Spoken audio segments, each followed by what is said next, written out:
Now, are there going to be teething problems? Of course there are going to be teething problems. But what we are doing, we are seeking to break new ground.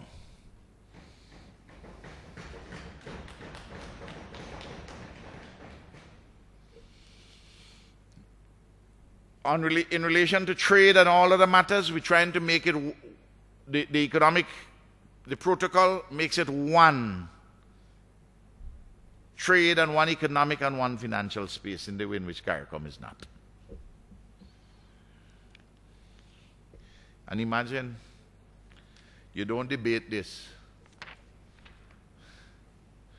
because the speaker didn't give you an answer. Huh? What is the Speaker of the House the giver of grace? He is on a throne. You can't come here and articulate your position, or you're so wrapped with vanity that vanity has gotten the better of you. I was in opposition, and I had a speaker who, Nolly McDowell, ran against me. I defeated him. He got 18% of the vote, but he came here. He was my boss here. He was my boss here. I can't say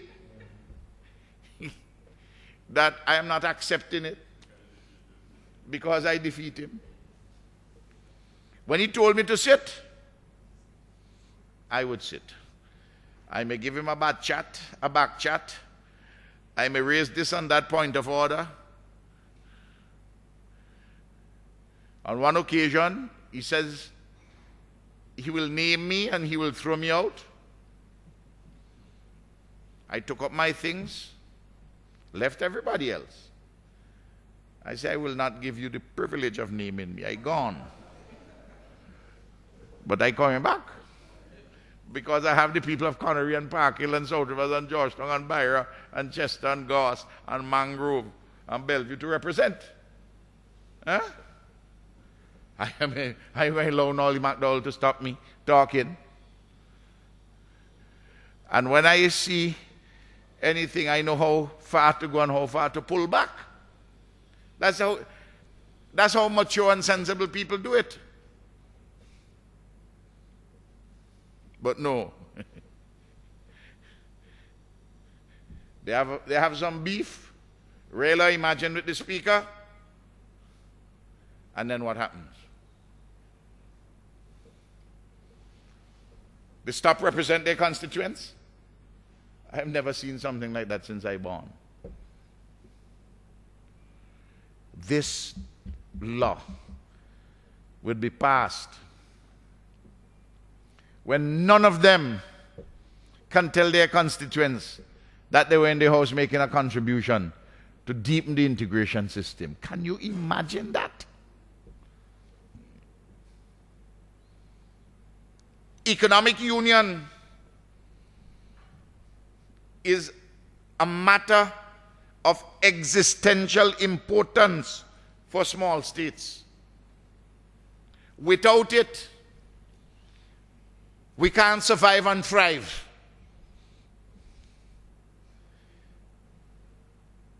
In the challenging world in which we are in. And not only are we in a challenging world, we're in a dangerous neighborhood and we're in a dangerous world. And we have to work with one another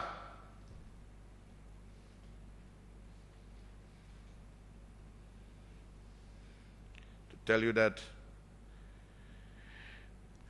I feel very badly for them for having taken such an unwise decision, but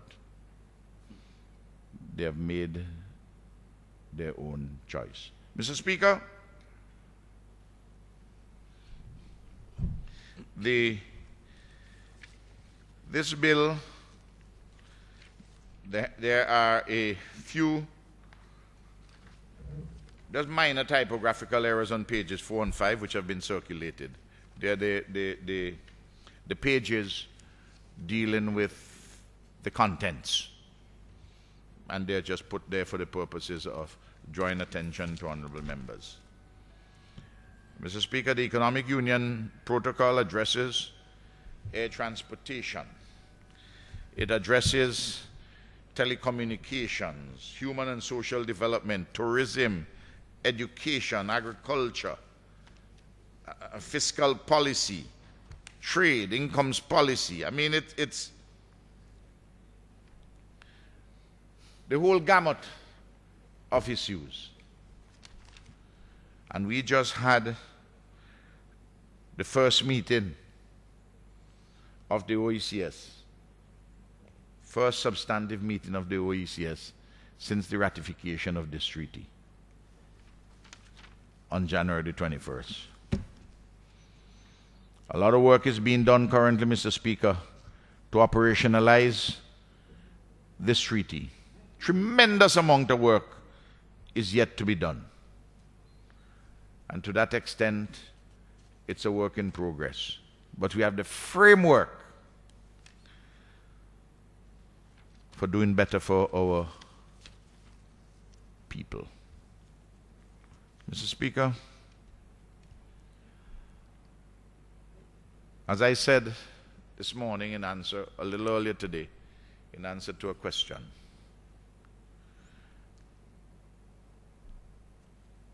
I am now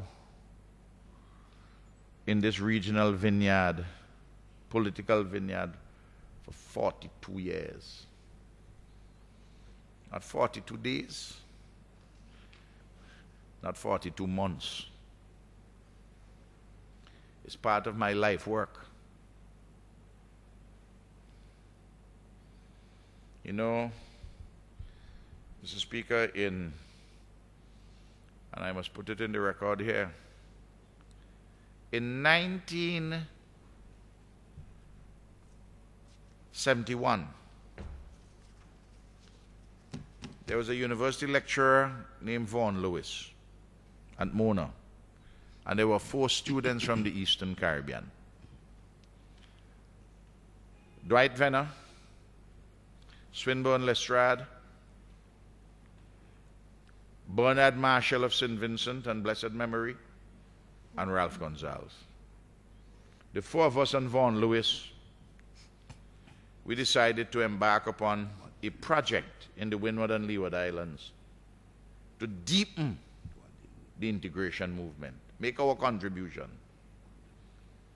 We had to write papers, do public education, which was done. One of the papers was written by Swinburne Lestrade and myself, called The Political Aspects of Windward's-Leeward's Integration.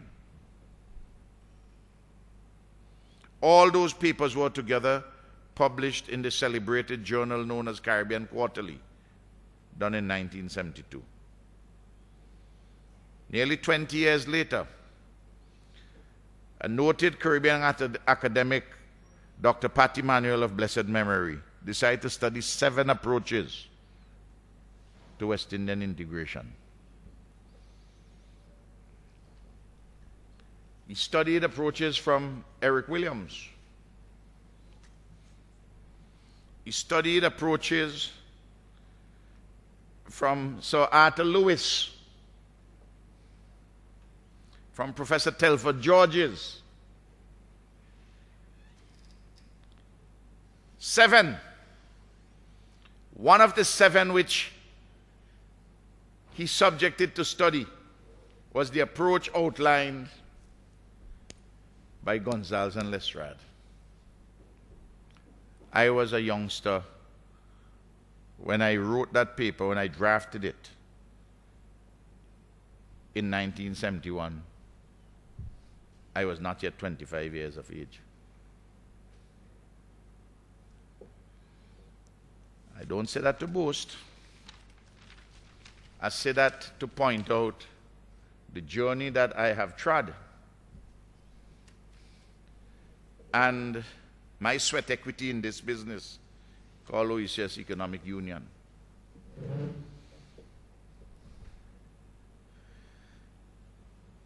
And when I see people, including some young ones on the other side, being misled and being wrapped up with everything other than seriousness about public policy,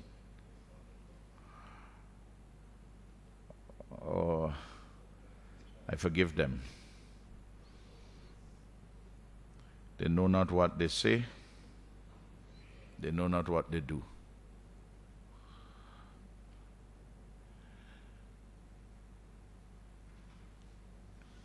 OECS Economic Union is not a panacea.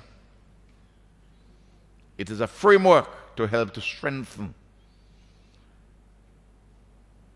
our social and economic development in the interest of our people, especially the poor.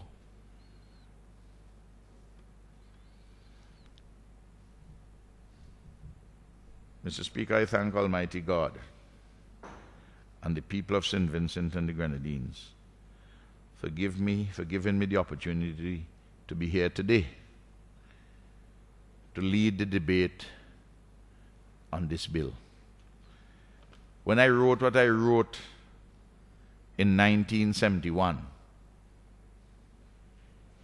and there are many articles, many publications since then, which I've written on this subject. But when I wrote that in 1971, I didn't know. I didn't dream that 40 years later, I'll be here in the Parliament piloting the revised Treaty of Bastille, establishing an OECS Economic Union. I'm obliged.